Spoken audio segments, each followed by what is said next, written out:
गोष्टीचे नाव आहे माणसातील देव. एका गावात शास्त्रीबुवा नावाचे एक वृद्ध पुजारी राहत होते. ते रोज मंदिरात देवाची मनोभावे पूजा करायची, भजन गायचे, उपवास करायचे. त्यांचा देवावर पूर्ण विश्वास होता. एक दिवस गावात प्रचंड पाऊस सुरू झाला. नदीला पूर आला आणि गावाला जलप्रलयाचा धोका निर्माण झाला.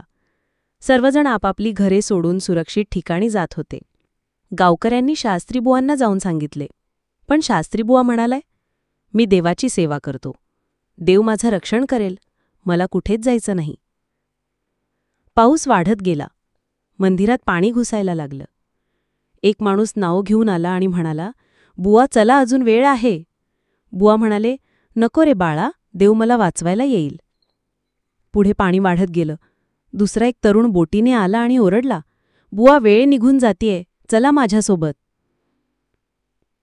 शास्त्रीबुवा शांतपणे म्हणाले, माझा देव मला सोडणार नाही. शेवटी मंदिर पूर्णपणे पाण्याखाली गेलं. शास्त्रीबुवा पाण्यात बुडाले आणि स्वर्गात पोहोचले.